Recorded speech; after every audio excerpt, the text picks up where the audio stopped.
Hey y'all, I'm Daniel Cunningham. I'm a horticulturist with Rooted In, and I wanted to take some time to dig a little deeper into the Go and Grow gardens in a box. Now, if you have any questions, this is a recorded presentation, but you can reach out to us on social media or you can contact us with the contact information on the last slide and we'll do our best to answer all those and get them squared away. Now, I did want to take some time to thank our sponsors that helped us design and implement this Go and Grow program. This year, we also want to thank all of our pickup locations.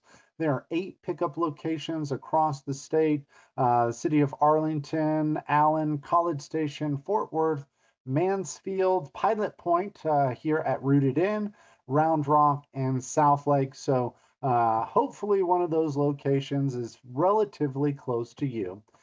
If you want to purchase your Grow and Grow and you're already set, you can visit our website, which is rootedin.com. Or if you want to learn more about the program, on the toolbar right on the top, you'll notice that will take you to the Go and Grow section of the website or right there on the main banner. And you click on there and it will take you to where you can purchase, but also kind of review the details that we'll talk about today.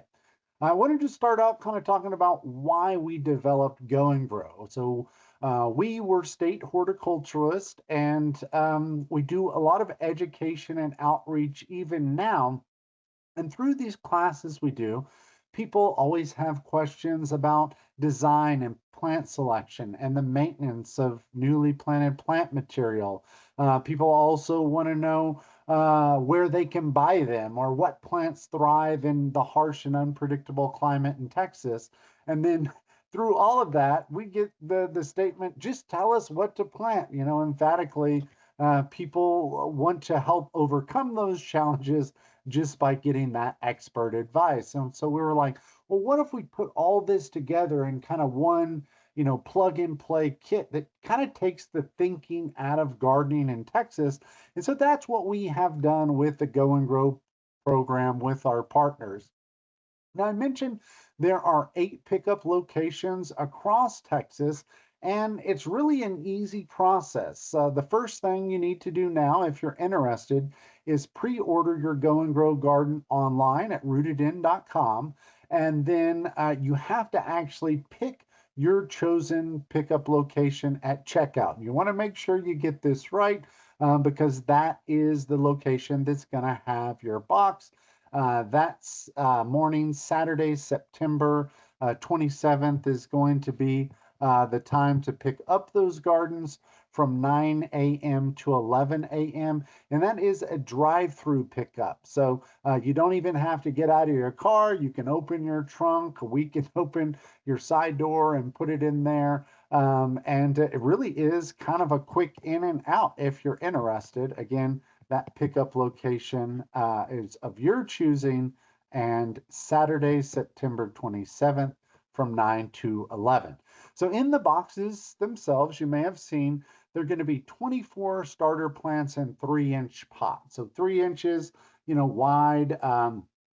The pots themselves are maybe 3 inches to 4 inches tall, and then the plant material in there, depending on which plant it is, can be 4 to 8 inches tall. So they're small starter plants, but they are substantial, and you'll notice how quickly they grow into a plant that would be in a 1 gallon like you would normally see at a nursery.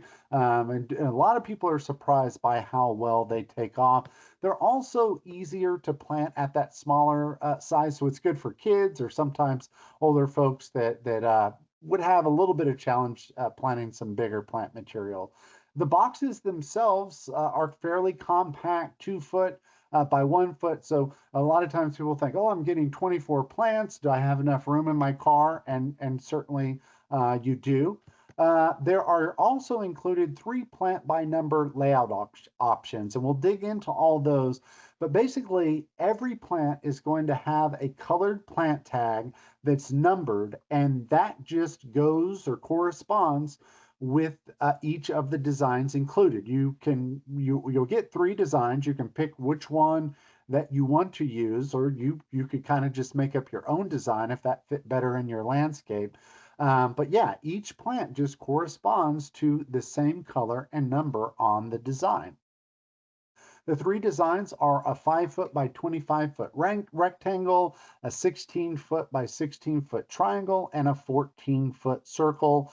And so hopefully that is kind of a good job at taking care of those problem areas that a lot of folks have in their landscape. They're going to cover up to 125 square feet.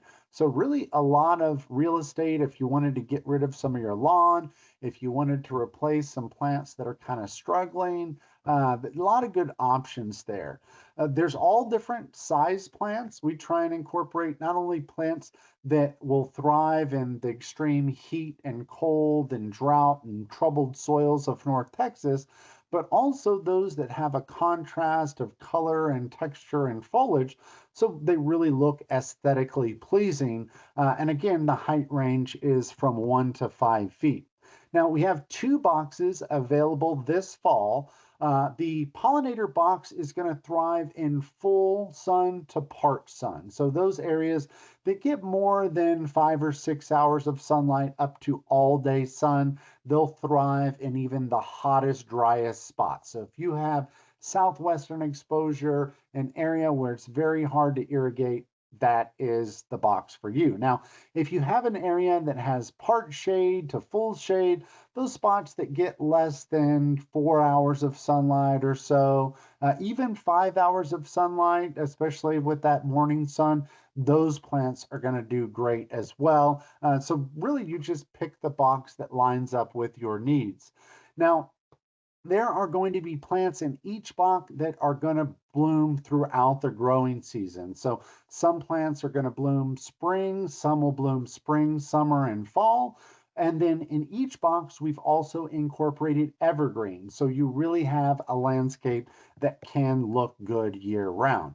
Now, we also have included a planning and maintenance guide. And so my goal with designing that was to put everything you need to know to be successful gardening in North Texas, but not to overwhelm you with a bunch of facts. We just want to help get you planted, get you off the ground. And there is overwhelming success with folks really getting these landscapes or these gardens to take off.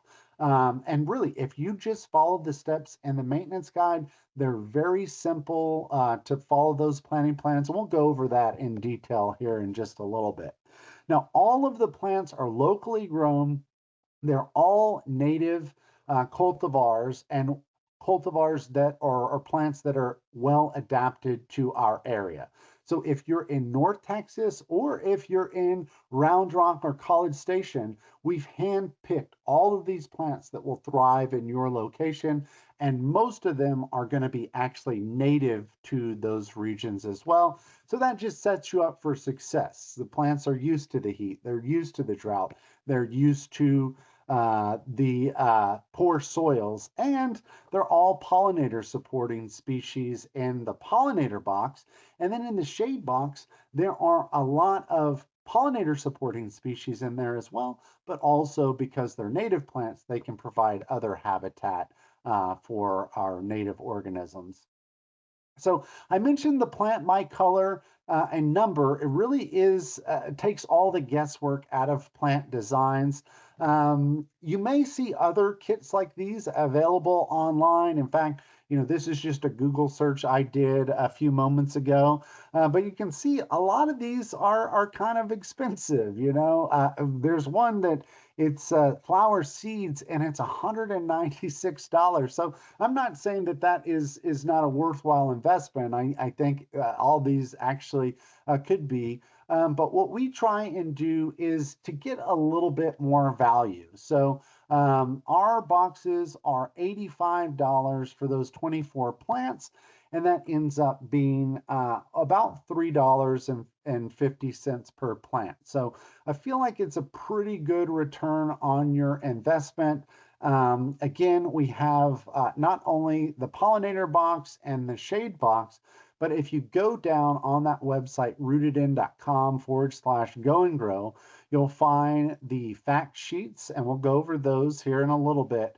You'll find the designs, and then you'll find the maintenance guide as well as the link to add to your cart and to purchase. So whether you choose to buy the box or not, if you just want to learn more, and maybe you're watching from an area where the pickup location is not convenient for you, you can download this information and you can find the plants yourself, or you could swap out for other plants and use those designs. We just want to set folks up for success and get you started growing plants that actually want to grow in our climate.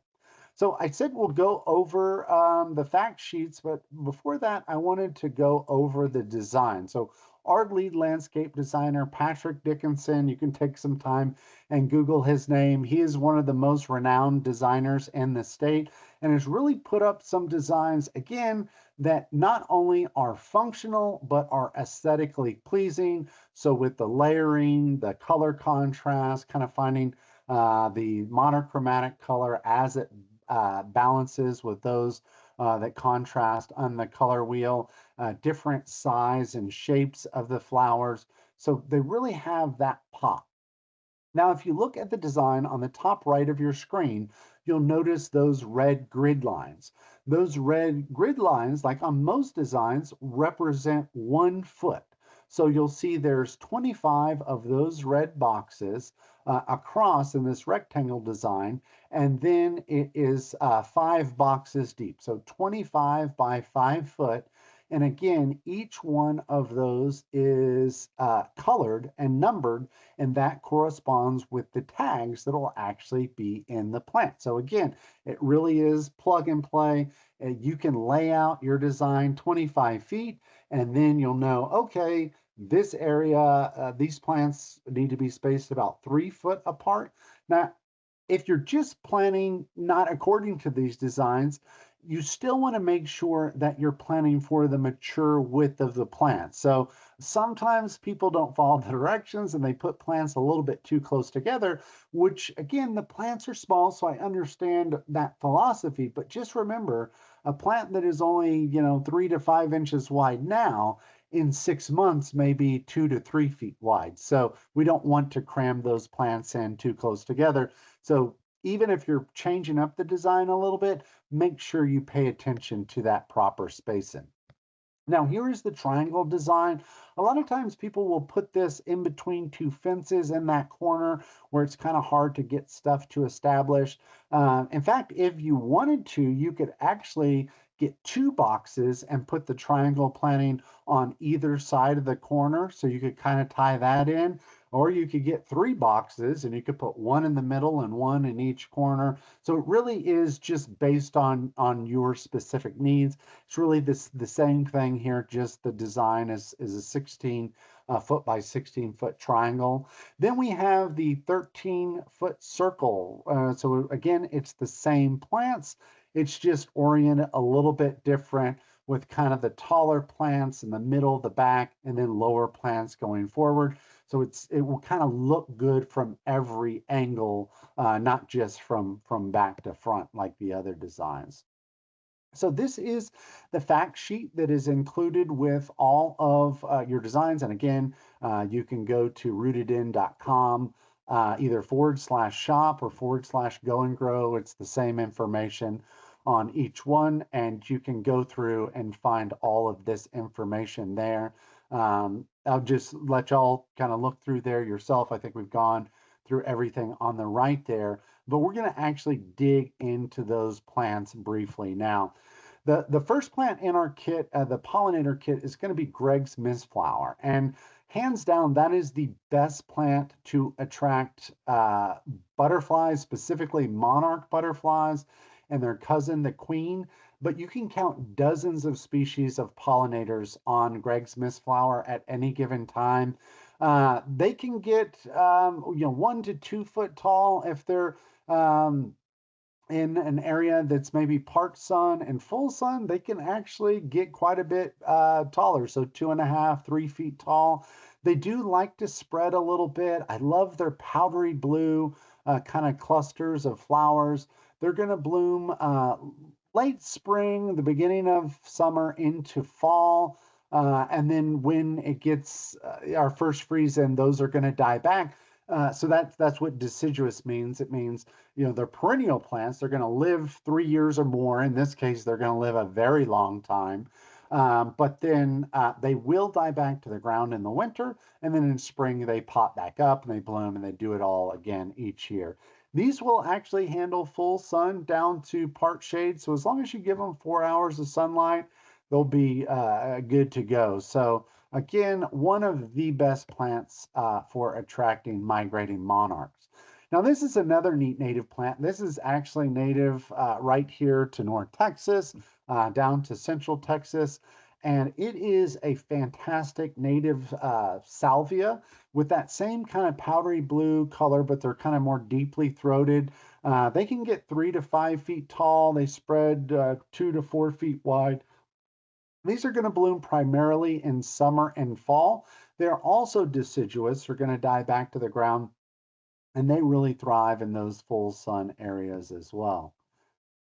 Henry Dulberg sage, if you're not familiar with this plant, famed plantsman Gregg Grant, who is the Texas A&M AgriLife County agent for Smith County, goes all over Texas and finds unique plants. This was found growing in a cemetery in Central Texas, and it was found growing on Henry Dulberg's grave. And then the white version was found growing on Augusta Dulberg's grave. So they are nativars, but they were selected from the wild, and this one has really become an industry standard. It has a beautiful, dense bloom. They bloom a little bit longer. They're generally just prettier plants than kind of the typical wild type. They're going to usually get 2 to 3 feet tall and wide, although they can get a little bit bigger with the flowers. They bloom spring through fall, which really long blooming season. And you will notice on all these, you'll see which pollinators they actually attract. And this one is pretty much a free for all for hummingbirds, bees, and butterflies. Now, a lot of people have some concern about that bee in the middle there. Many times at the nursery, folks are like, "Hey, I want to plant a plant that attracts hummingbirds and butterflies, but not bees," and that's a little bit of a challenge. So I understand folks that are allergic to bees. I'm also allergic to bees myself, and it may be silly because I am a beekeeper, but to keep those EpiPens nearby. But most of our native bees that have evolved with these plants, their populations are in serious decline. And most of those bees are either stingless or effectively stingless, meaning they almost never sting. And if you did hold them down and pinch them and elicit a sting, that's the only time they would actually sting you. This sting is like an ant bite. It's not what you would associate with a honeybee. And so you really don't have to worry about that with these pollinators. And do the research for yourself, look it up, and if you have any concerns, feel free to reach out. Another neat plant is the wild bergamot. And you may be familiar with that term bergamot because it is one of the ingredients in Earl Grey tea. Now, it's just in name only, it's not the same plant. It just has kind of a similar smell to it. Usually, these get 2 to 3 feet tall with pink lavender blooms that bloom spring, summer, and fall. And these thrive in full sun to part shade spots. The next plant on our list is the fall aster, and this is another great one for those fall migrating monarchs. It usually gets 3 to 4 feet tall and wide, has incredible purple blooms. Sometimes they'll bloom a little bit in the spring. Ours did this year, but really when they're at their showiest is in the fall. And I joke around with people that don't plant this plant in your front landscape unless you want your neighbors to ask you about it, because when it's blooming, I'll get stopped all the time. What is this plant? What is this plant? And they thrive in full sun to part shade as well. Now, the character on here says it's deciduous. In most mild winters, actually, they will actually keep their leaves. And in fact, it will bloom until December in most years. If we do get a freeze, a really hard, less than 10-degree freeze, and January, February, it will die back some, but it is evergreen in most winters, so we call that semi-evergreen. Zexminia is one of our favorite plants. This picture doesn't really do it justice, but the plants themselves are almost perfectly mounding at about 1.5 to 2 feet tall and wide. And then they have a very dense little sunflower like bloom. And those bloom, this says spring, but they actually bloom spring, summer, and fall. And then those are deciduous to semi evergreen. The next plant in the list is the green milkweed. Now, this is the host plant for our monarch butterfly, and you may know that several milkweeds are available. This one is the best adapted to the regions where these monarch or these pollinator kits are going. So, North Texas and Central Texas. Its mature height's 1 to 3 feet tall, spreading up to 2 feet. It's going to bloom in the spring and the summer, and it is also deciduous. So after those monarch caterpillars use it, it kind of reverts back into the ground. These love full sun spots as well. Now we're excited to put the four-nerve daisy in the kit this year. This is really one of the best bloomers, native bloomers in any landscape. They're a little bit more compact, 8 inches to 18 inches tall, up to 18 inches wide or so, and then it will continue to spread. So I need to make some edits on here. The flower color, as you see from the picture, is actually yellow, and it is going to bloom spring, summer, fall. It was even blooming in the winter when we got 6 inches of snow. It was a really remarkable plant. It likes the sunnier spots, but it's evergreen and it blooms almost year round, and it's tough as nails. So it's just a fantastic landscape plant. This is another one. We've included the echinaceas in our boxes before, but this is one that is regionally native. It is narrowleaf coneflower, roughly gets 2 feet by 2 feet, sometimes a little bit taller, blooms late spring into summer. And this is a very unique coneflower. You'll notice that it has kind of more of those droopy ray petals on there that creates interest and has a real neat kind of wildflower look. These do best in full sun to part shade. Now, one of my personal favorite plants we've included in this is the Texas native Rattlesnake Master. Now, it doesn't attract or repel rattlesnakes or anything like that, but it does have a really interesting white bloom. The plant itself it's called Yuccafolium as the species name because it has yucca-like evergreen foliage. The blooms themselves get 3 to 5 feet tall, but the plant doesn't spread as wide, maybe 3 feet wide. It blooms late spring through fall and again is evergreen. Now let's dig into the shade garden for those of y'all that have a little bit less sunlight. Uh, we have kind of the same layout here. There's 8 different species in this box, but still 24 different plants. The designs take up the same square footage. Everything is again the same kind of makeup of the pollinator box. It's just for those lower light conditions. Now, again, all of these plants are native to Texas and indigenous to those areas that have lower light. The same thing with the designs. We have the 25-foot by 5-foot rectangle. All of those are on those red grids to denote their proper spacing. This is the corner design that is a 16-foot by 16-foot that could go right there on a lot of times it's the north or northwest side of the fence will be more shaded there. And then this one is the circle design, a 13-foot. but really some striking color there. You have some bloomers, some ferns, plants that have more linear foliage, plants that have thicker foliage. And so you can see the contrast, the color of the leaf and the color of the blooms really kind of brighten those darker spots.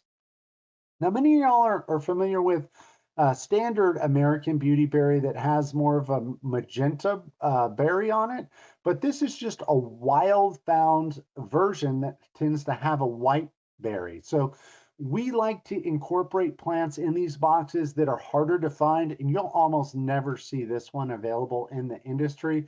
Again, it's a Texas native. It was found in the wild, but it just has kind of a little bit more unique berry. These can actually get pretty large, 4 feet tall, sometimes 6 feet wide after they're fully mature after years. They bloom in the summer, but that berry rises in the fall and then will persist through the winter. So even when it loses its leaves, you have that berry to look at. And the berry is actually a food of many songbirds. So as they come through in the spring, you'll often see them eating.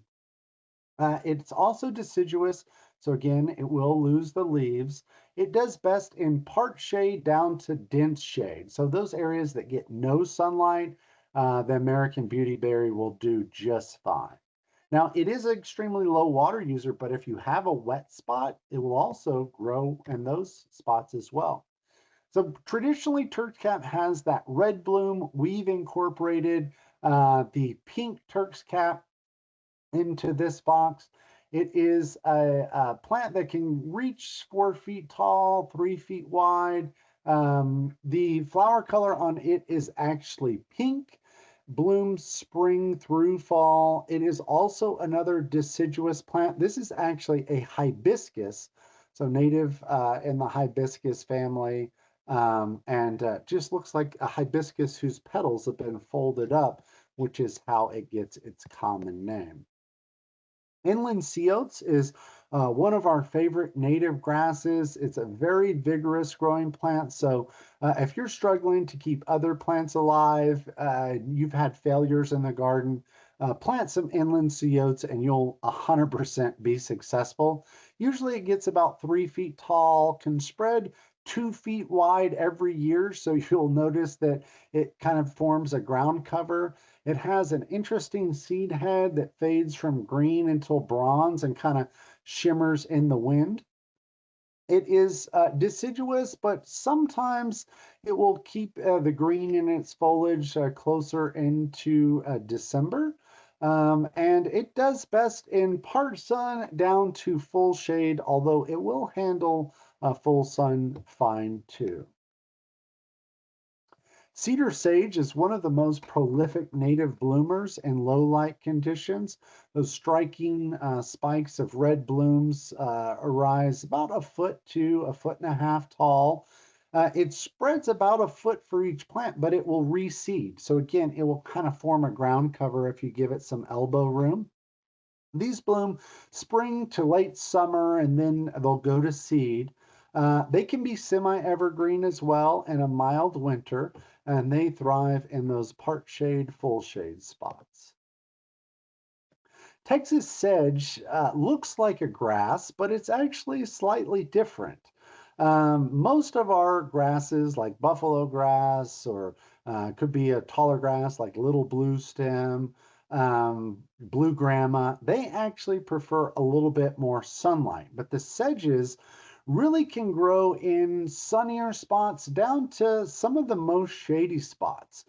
This particular one only gets about a foot by a foot, so it's really nice and compact.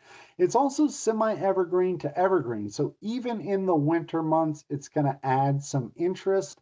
And it's just really a tough plant that offers some contrast in the texture and then that evergreen interest. Now, we also have plants that have more soft foliage, like this native fern, and this fern is native to right to this part of Texas. It generally gets 3 to 4 feet tall, doesn't have a bloom like the other ferns, but has that real interesting kind of lacy like foliage, big fronds that really serve as a backdrop for some of the blooms, but also the leaves that are a little bit more linear, like the grasses and the sedges. Now, this is one of my favorite bloomers for low light conditions. Well, it's a wood violet or a viola. It's a relative of a pansy. And it has a bloom that looks very similar. They get about a foot to 2 foot tall, spread about a foot and a half wide, have those purple to lavender blooms, sometimes white. It does bloom primarily in early spring. Sometimes, if it's cooler, wetter weather, you'll get some more blooms as well throughout the year. These are also semi-evergreen, so in a mild winter, they'll actually keep their leaves. But this one will spread too. It kind of forms a ground cover, and I absolutely love it. Now, I know this is crazy, but if you go to the grocery store now, some of those higher end grocery stores, you'll see pansy flowers for sale to eat in the same place that you would see the herbs. And they taste very citrusy, and you may have even seen them are decorating a cake or a cupcake or candied. But these are actually edible as well if you were so inclined, and they taste great. Now, this is a new plant that we've included in our shade box this year. This is Heartleaf Skullcap, and you're probably familiar. Skullcaps in general are very common in the landscape industry, but those skullcaps, the pink or the purple or the violets, even the yellows and the whites, they'll typically do better in the full sun spot. But the Heartleaf Skullcap thrives in lower light conditions. Now, it's got real interesting foliage, a beautiful bloom.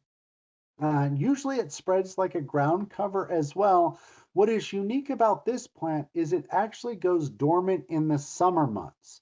So, where other plants go dormant in the winter, this keeps its foliage through the winter most years. Spring, it will have beautiful foliage. Fall through winter, beautiful, beautiful foliage. But in the summer, it will kind of revert back to the ground. And it's what's called drought avoidant. When it's really hot and dry, the plant's going to put its nutrients into the root zone to kind of weather out the heat. And then it pops back up in the fall. So we have those other ground covers included in the shade box, and you'll kind of see those ebb and flow. So, the cedar sage will look great, and the Texas sedge will look great, and the wood violets will look great, and then the heartleaf skullcap will look great, all at different times of the year. So you kind of have some ephemeral blooms and interest, just like you would see in the wild if you went hiking around your neighborhood. Now we have put all those plants. This is what they look like in the box. And then in addition to your designs, you also get that planning and maintenance guide. And I wanted to dig into that quickly, kind of just the highlights. It's going to walk you through all this information, choosing the right location. It will also give you some baseline if you wanted to come up with your own custom design. There's also some kind of pitfalls to avoid. A lot of times, people tend to overwater plants. Statistically, in fact, uh, you're more likely to kill plants from overwatering than from underwatering.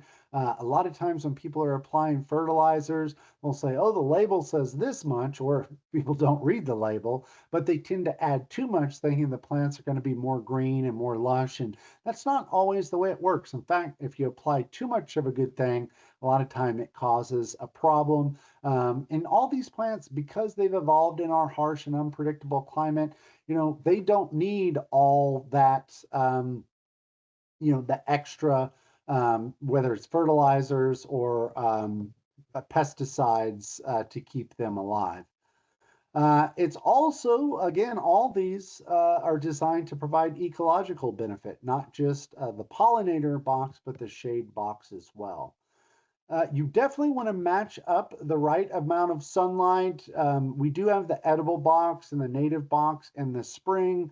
And then now we have the shade and the pollinator box, and you can kind of see the sunlight conditions there. And it's on all the fact sheets and all the information on the website. And then it also kind of walks you through that in the planting guide too. So we kind of have that repetition there. But generally speaking, you want to put the shade box in part shade to full shade, and the pollinator box in full sun to part sun. And then if you do that, that is really half the battle. The plants are easy to grow as long as you put them in the right spot. Give them a little bit of water, not too much. It's remarkable how they'll just take off. You may need a tape measure, some stakes if you wanted to stake off the area. You could also just walk it off with your feet if you wanted to. Doesn't have to be exact. Sometimes we'll do that with a water hose or a garden hose to kind of get the shape laid out, especially if it's the circle shape. So you can get that 13-foot wide and just kind of adjust it until it is a perfect circle. You could also use a shovel, a spade fork. If you wanted to till up an area, you could do that too. It is a good idea to remove the vegetation that's there, whether you dig it up, you cover it up, you could sheet mulch, which is also a technique mentioned in the planting and maintenance guide. And then before you put plants in the ground, you need to make sure you have access to water. So that could be a drip irrigation system if you wanted to go that far, or you just simply a faucet and a hose nearby so you can water those plants during establishment. Even the toughest native plants need water to get started. Compost is also a way to add insurance from sometimes our harsher weather. If you incorporate compost into the soil, it helps it to infiltrate more water and then works like a sponge to hold that water into the root zone so the plants can use it. The other thing that compost does as it breaks down through those beneficial microbes, the fungi, bacteria, they are going to make more of those nutrients and water available to the plant as they break down over time. A lot of people mistake compost for a fertilizer. It's technically not, it just adds a little bit of nutrients over a long period of time. Generally, if I were starting a new bed, I would incorporate up to 1 to 2 inches of compost into the top 3 to 6 inches of soil. You could till it, you could dig it, or if it's already an established bed, you could just top dress with a little bit, a 1/4 inch, a 1/2 inch on top, and then you can dig and plant into that media as well. You can buy it in bags or bulk. If you're doing a larger project, you can save about a third by actually buying it in bulk, or you can buy it in bags. And then, of course, you've got the convenience factor there. It is best to plant your go and grow boxes within 1 to 3 days of planting them. Now, if you don't have time, put them on a eastern exposure, maybe northeastern exposure, where they get a little bit of sunlight. We water these plants 2 times a day when temperatures are at their warmest. So I would not just put them in full sun and forget about them. You actually need to give them protection, especially from the western sun, and keep them moist if you're not going to plant them right away. Now, what some people have thought, especially in the fall boxes, is, oh, I need to pot them up into 1 gallons and overwinter them.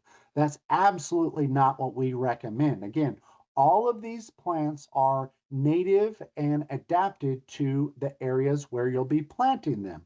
So that means they're cold hardy and they're a lot more resistant to cold weather in the ground where the soil and mulch are an insulator than they would be in a pot. So if you had to, you could, but just know the plants are much more resilient in the ground. And that's true with the pollinator box and the shade box. And I cannot emphasize that enough.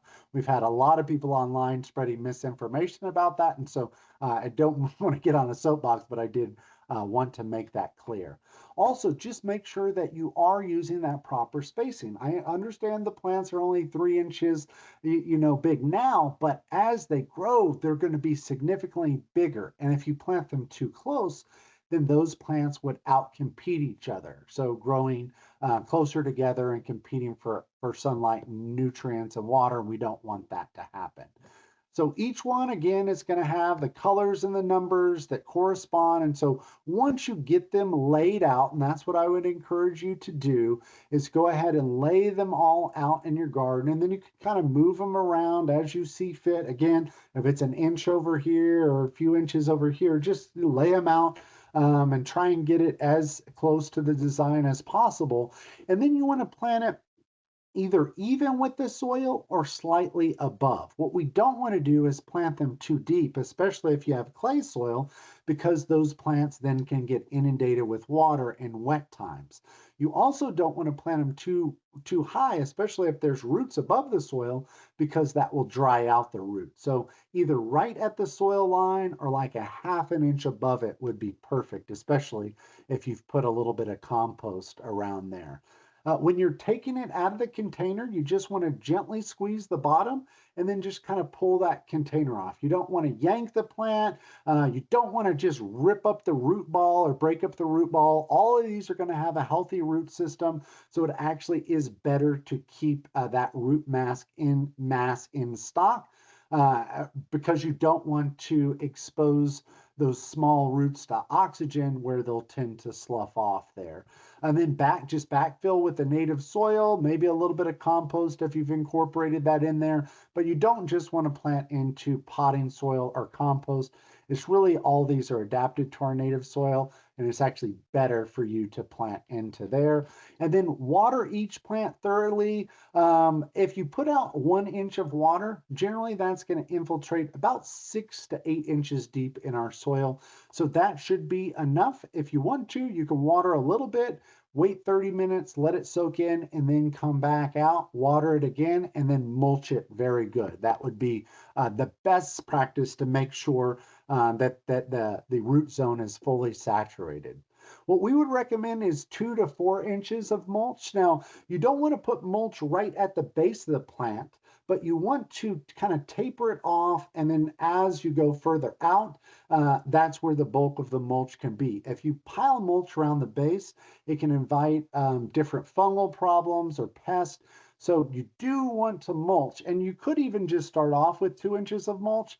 And then as the plants establish, you could add a second layer. But again, that mulch is going to suppress weeds, help infiltrate more water, help to reduce water evaporating from the soil.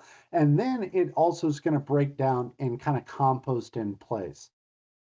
Watering during establishment. So again, even the toughest native plants need some water. So for the first few weeks, I would stick my finger in the soil every 2 or 3 days. Make sure that at least the top few inches is damp. You don't want it to be saturated. You don't want it to be dry. You'll also notice if you check it in the morning, if the plants are wilted, then give it a little bit of drink. But after the first few months, what you'll notice is these plants, they're not going to need a lot of water. They may only need water, once every week or once every 2 weeks, or even by the spring, I think I water mine, I don't know, maybe 4 times this year. It really doesn't take much, especially when we're getting rainfall. We only need to water when we're not getting rain.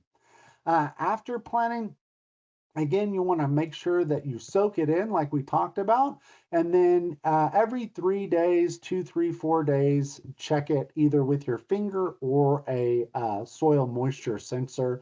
You can get them, they're very cheap, and you just stick it in the ground. It tells you if it's wet or if it's dry. It also works on interior plants, so good to have around. Now, like I said, once these plants are established, they're not going to need a lot of extra irrigation. But when you do water, it's better to water deeply and infrequently. And the thought process there is if you do water deeply and get the root zone saturated to 8 inches or so, it's going to encourage these plants' roots to grow deeper. And then gradually they'll become more heat and more drought tolerant. So, you may only need to water every 3 to 4 weeks or so once the plants are established. But when you do water, a good practice is to water a little bit. If you're using drip irrigation, you really don't have to worry about that because it's going to water slowly and deeply. But if you're using overhead irrigation, you can do what is called cycle and soak. And basically, that means instead of watering for 15 minutes, you're watering in 5 minute intervals and allowing 10 to 15 minutes in between. and allowing that water to sink in deeper into the soil profile. This is especially important if you have clay soils or very compacted soils. Now, generally, a good rule of thumb is to irrigate no more than a half an inch of water per week for established plants, but they're not going to need that much as it is once they're established. Because generally speaking, you've already got some soil moisture in the soil, and a half an inch of water is all it takes to push it down lower into the soil profile. In-ground irrigation systems, hose-in sprinklers, hand watering, drip irrigation, soaker hoses are all adaptable to these type of plantings. And each one, depending on your skill level and what irrigation tools you have available, can help set you up for success. If you have any questions on kind of tailoring in the watering, you can give us a shout. Now, if you do want to really kind of hone it in, there's a great resource that's called waterisawesome.com. And there are handouts as well as videos. And it's a free resource. There's great information on there. There's also a tool where you can go in there and sign up for email alerts or text message alerts of when you need to water and how long, and that's based on local weather station data. So it's kind of like your personal weatherman for your landscape. Now it is targeted for turf grass. That's really, when it's showing you need to water. And with our native adapted plants, we don't need to water nearly as much as turf. But when you're establishing those plants, it might be a good rule of thumb, especially when not to water. So, again, I want to thank y'all so much for joining us today. If you're interested in the Go and Grow, we have, again, the pollinator box and the shade box available for pre order now while supplies last. In the spring, we sold out several weeks before, unfortunately, but the pickup is again September 27th.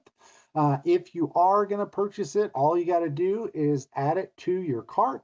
Then you go up to the top of the screen where your cart is, and then it will walk you through the regular billing details that you enter when you buy anything online. And then the only caveat there is you need to pick your pickup location right at the top middle of the screen. And you can choose from 8 different cities, and then you can't change it after that. You gotta go pick it up there because that is where your box is going to be. All those pickup locations are manned by volunteers, and so they're donating their Saturday mornings to go there and kind of help set people up for success in the garden. So if you miss that day, there's nobody going to be there to kind of save your box. Um, Again, I wanted to go through some of these questions that we get most frequently. But if you have any other questions, you can comment on this video. You can reach out to Rooted In on social media at Rooted In TX on Facebook, on Instagram, on TikTok, on Threads, or you can just send us an email. You can find our email addresses on our website. And I think we have the contact at rootedin.com is going to pop up on the last slide of this presentation. We kind of just went over this one, but you can see here, if you forget, you can reference this video. Can I order more than one kit? Certainly. A lot of gardeners order both the pollinator and the shade garden, or you could order several different kits and kind of marry them together. And that's called matrix planting, but you're basically repeating the same planting over and over again. And so it kind of ties in the entire landscape. Can I plant my kit later? Now, I tried to allude to this a little bit. It's best to plant it as soon as possible. We're watering these at least once or twice a day, and so you really need to focus on the watering if you're going to keep it in a smaller container. Now, if you bump it up to a larger container, then that will help you to kind of reduce the watering needs, but you really don't want to overwinter it in a pot if you can avoid it because it's more insulated actually in the ground. What if I forget to pick up my plants? Now that's what I was just talking about. I'm sorry, but really, this is just kind of a one-stop shop. So people are pre-ordering, we're delivering them to the pickup locations, and then you drive through and pick them up. And then if there are any boxes left over, those are donated to a local community garden. So while you would be missing out, it's still giving some benefit to the environment and your community. Um, and if you do have a community garden that's in need, you can reach out to us and there may be a few leftover boxes there. If you are unavailable, we get that something comes up. A lot of people will ask a friend to pick up their box, and maybe even you can trade with that friend for some plants. Hey, you go pick it up, I'll give you a few plants. What about winter? You know, we talked about this, but really, I wanted to follow up. Each of the plants have evolved in our harsh and unpredictable climate and are extremely cold hardy. We've only included plants that are cold hardy. We've only included plants that are heat and drought tolerant. So, by design, these plants thrive with very little intervention. So, you really don't want to try and overwinter in a garage or in pots. It's better to put those in the ground. Now, sometimes people have issues where they purchase and they're like, well, I didn't get a follow-up email or a confirmation. A lot of times those will go into a spam box or a junk box, or for me and Microsoft, it goes Outlook, it goes to other.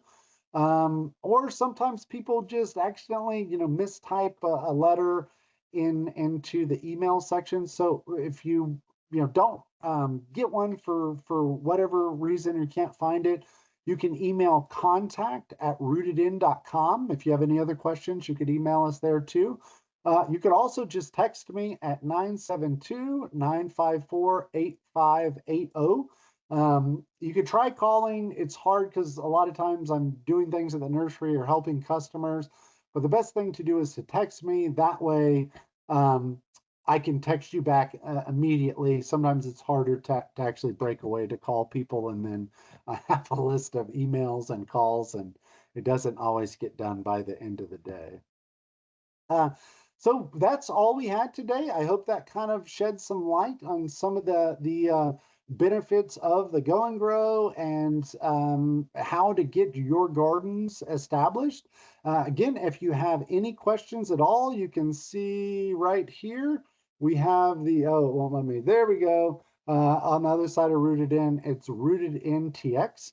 Or you can shoot us an email or shoot us a text. But thank you so much for joining us. We hope y'all have a great rest of your day. Happy gardening.